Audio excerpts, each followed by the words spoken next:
Bonjour les amis turfistes et bienvenue sur la chaîne Nico Quintet Prono. Nous nous retrouvons ce jeudi matin pour le Quintet Plus à Vincennes en nocturne, vendredi soir, le prix Ophélia. Avant toute chose, on fait un bref rappel de ce qui s'est passé lundi dernier Quintet Plus de Troyes à Beaumont-de-Lomagne avec un carton plein, le béton dans les 3, le copain dans les 5 et même premier avec Guevara Dupont, le coquin 4e à 16 contre 1 et les chevaux que je sentais beaucoup moins, ils sont absents des 3 premiers, les fantômes, ils sont absents également, tout ça avec le tiercé écarté des ordres.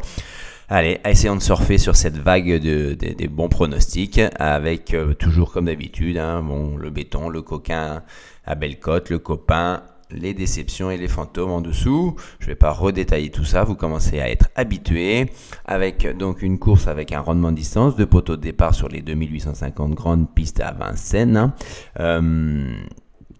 Nous avons 7 chevaux seulement au premier échelon. Attention, nous avons des 6 ans qui sont présents sur cette course-là. Ils sont au nombre assez important de 1, 2, 3, 4, 5 chevaux de 6 ans qui ont un avantage parce qu'ils sont plus jeunes et ils ont les mêmes gains que ceux qui ont 7, 8 et 9 ans. Donc, on va s'en méfier en priorité, même si on pense quand même que les meilleures chances sont au deuxième échelon. Mais Faubourg, il va pas falloir qu'il perde trop de temps. On n'a pas trop d'expérience avec lui sur des courses où il rendait 25 mètres grande piste à Vincennes. On va voir comment ça se passe. Voilà, donc on y va avec. Donc du coup, moi j'ai préféré en béton prendre Godéo qui revient vraiment à un très très bon niveau. Certes, on a un driver qui est moins expérimenté que d'autres adversaires ce vendredi soir, mais il est d'une belle régularité, il fait toutes ses courses, déféré des 4.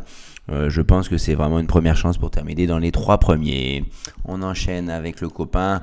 Donc là, je pouvais pas non plus ne pas mettre Faubourg, qui me semble une base assez importante pour vos jeux de Quintet Plus. Il a certes eu 2 disqualifications sur ses 8 dernières courses à l'attelé, mais il est plutôt fiable quand même. Bon, ça fait 2 sur 8, ça fait quand même 25% des courses. Il y a une petite faute qui vient se glisser là. Mais Pierre Verva le connaît par cœur. Il va falloir qu'il fasse 700-800 mètres quand même pour revenir, on va voir, et espérons qu'il ne soit pas coiffé par un cheval qui le suit dans son eau, dans sa progression. Voilà, donc Faubourg pour finir dans le Quintet Plus. Ensuite en coquin, le cheval à belle cote, je suis allé chercher Expresso Good, que je rachète. Sa dernière course sur la grande piste à Vincennes, il a pris tête et corde, et il a coincé vraiment dans les 100-150 derniers mètres, là, en rendant la distance. Certes, il a moins de marge, mais je le vois bien finir, il est mieux en finissant. Donc ça il l'annonce à 23 contre 1 quand même, on verra.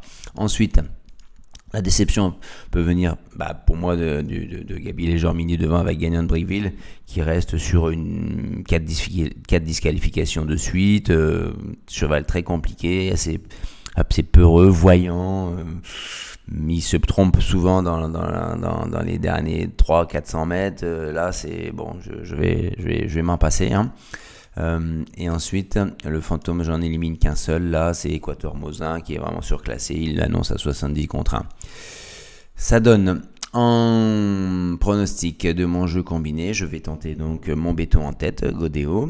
Ensuite, je vais mettre Faubourg quand même tout de suite là, parce que c'est un très très bel engagement, mais il faut pas se le cacher. Il est au plafond des gains, il rend 25 mètres. Il doit lutter pour la victoire. Juste derrière, donc Expresso Good, qui pourrait venir pimenter les rapports dans le couplet, voire tiercé carrément, attention.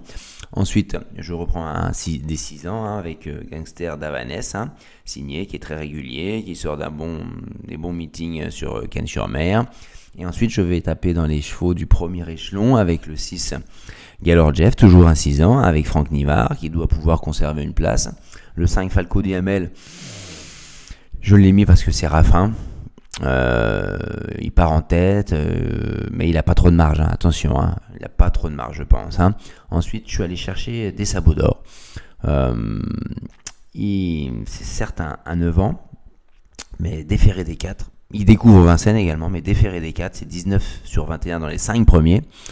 Il pourrait surprendre aussi. Je vous donne un ticket assez spéculatif ce vendredi soir. J'en ai marre des vendredis soirs où j'arrive pas à toucher quoi que ce soit, je vous l'avoue. Donc là, allons-y, on verra bien. Et je termine encore par un cheval très spéculatif avec Futé Burois. J'ai bien aimé sa dernière course. Il sera mené par François Lagadec. Il a fait que reculer et puis il est venu bien finir plaisamment. Il n'a pas non plus une grosse marge, mais il est capable de trotter en dessous d'une 14 sur le parcours quasiment, donc ça peut lui permettre de conserver une place. Donc du coup, j'ai pas de place pour mettre le 3, Filou de l'aile, qui reste sur 5 parcours sur 6. Non, même, il reste sur 2, 4, 6, 7 parcours dans les 2 premiers sur les 8 derniers. Mais bon, là, c'est Vincennes, c'est autre chose. Je la pense surclassée.